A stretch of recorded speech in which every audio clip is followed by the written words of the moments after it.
So it's a good little tip you guys should see. As we see FoRePLayy pick up a wonderful headshot for them with FoRePLayy. Up the AK-47. Oh, And FoRePLayy is continuing to dominate everyone right now.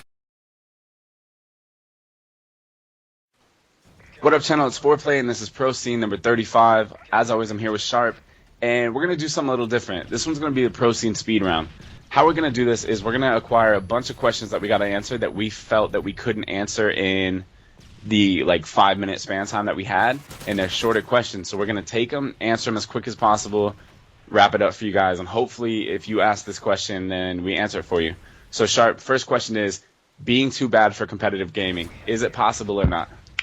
I don't think you can really be too bad for competitive gaming. I think there is, you can be on the bottom of the skill gap, but I mean, there's never really a no hope point where you're not just going to get any better. You can always practice and get back up to the skill level. Yeah, I don't think people realize the skill gap between good pub players and top amateur players and even the pros. You can't expect to just come into competitive gaming and be the best player in the league or whatever console you play. I think Call of Duty is one of those games that everyone plays, everyone thinks they're the best until they play competitive gaming against top teams, and they're like, holy shit, we just got dominated, or whatever the case may be. Next question, how do you know when and where tournaments are around you? This one's a little difficult, so I'm going to let you answer it. Well, I live in Kentucky, and there's not really that many tournaments. I think I went to one LAN, and I found it on Craigslist. One of my friends that I go to school with is like, hey, there's a tournament, let's win money, and I found it on Craigslist. So I mean, the best way is to maybe Google it. Maybe Craigslist, you can try that, or I don't really know. Yeah, best thing is radio stations. There's a LAN down in Winston-Salem near North Carolina where I live, and I heard about that on the radio station. So that's kind of a harder question too. You just got to look. You got to be informative and get on Google and do whatever you have to do. Yep. Next question. Can you go over how many people you should have for each position on the team and the type of game styles that you could play that'll probably catch a pro team off guard? Thanks. I think you should have one main slayer with an ACR. I think you should have 2 people kind of running a more objective role, and then have one person running kind of like a support. On the bigger maps they can run ACR, but I think on maps like Dome and Arcade, you should have 3 SMGs. Yep.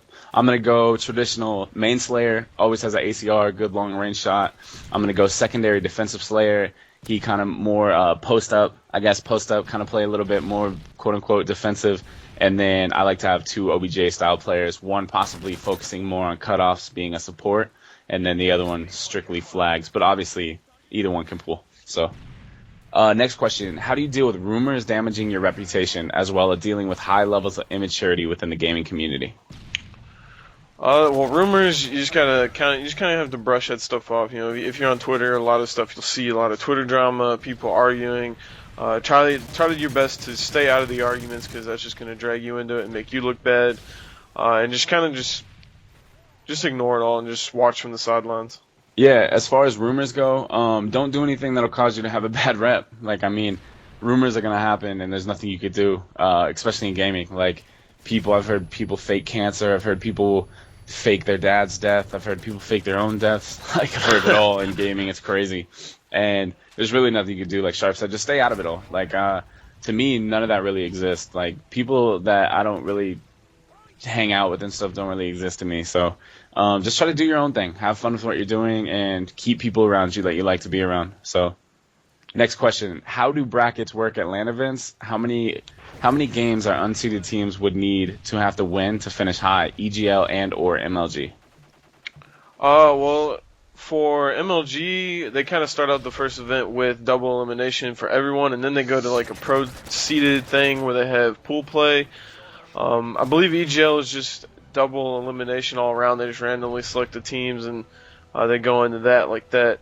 Yeah. And it really, how many games you need to win to place high, it really depends on how many teams sign up for the tournament.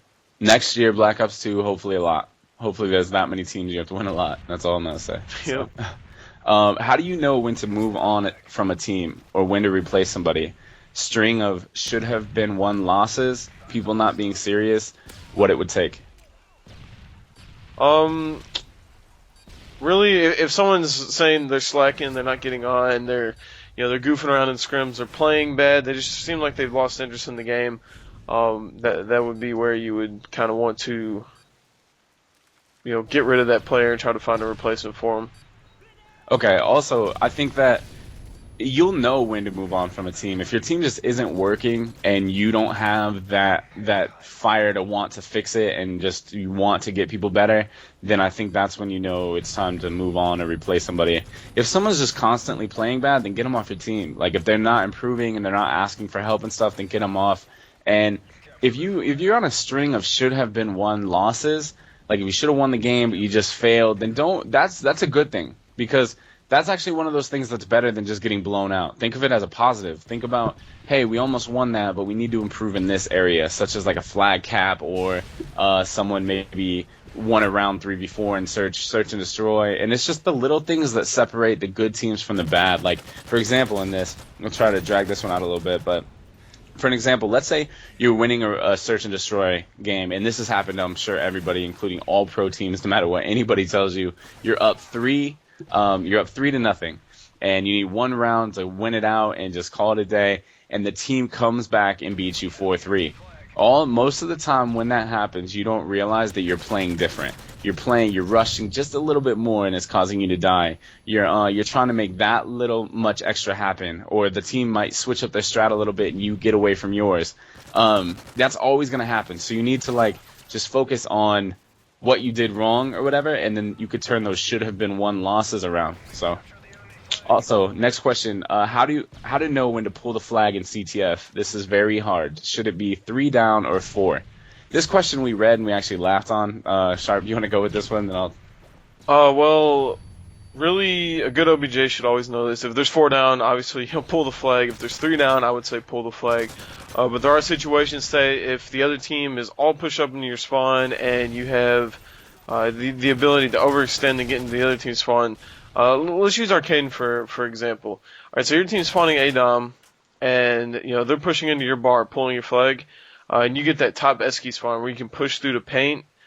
I would suggest in that situation, if you can, try to grab their flag and go up paint, and then try to take control and stalemate it out, because you're really usually most flag players are going to have a support player running with them. So if you can get over in green and hide in the corner, you might be able to kill the flag guy, but you're probably not going to be able to take out everyone else. So it's probably better to just pull the flag out in that situation.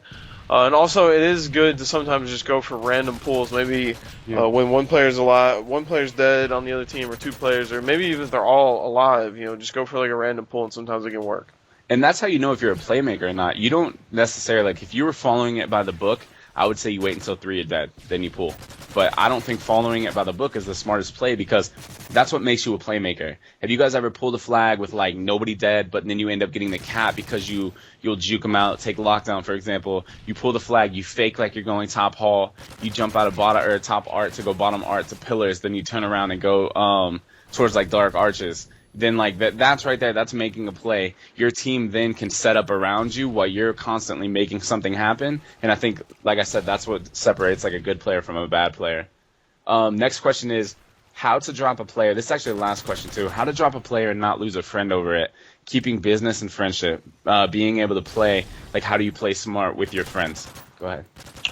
Well, I guess we could use the example of, I'm not on Envy anymore. It was kind of I kind of did take a break, so it wasn't like we were scrimming or being serious, and I saw Fear as an opportunity, and I talked to FoRePLayy about it, and we're it's a game, it's a team, it doesn't mean we can't be friends about it. People are asking, are you guys gonna quit doing pro scenes? Are you guys gonna hate each other? Yeah. And obviously we're still sitting here doing pro scenes, so yeah.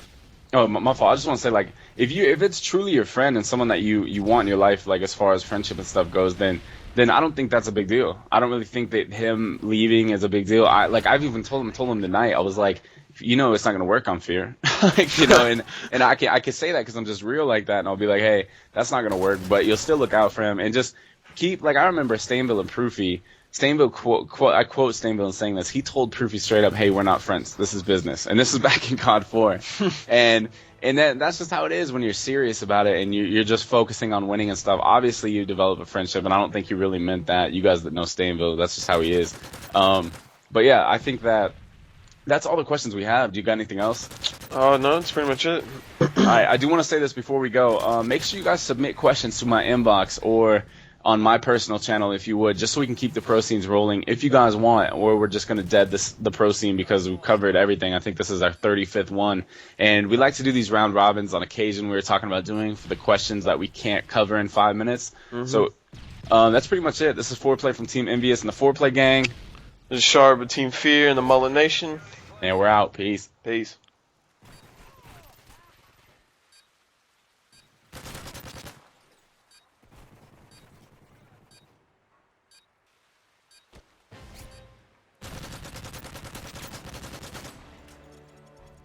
Nice work, squad. Get ready for the next job.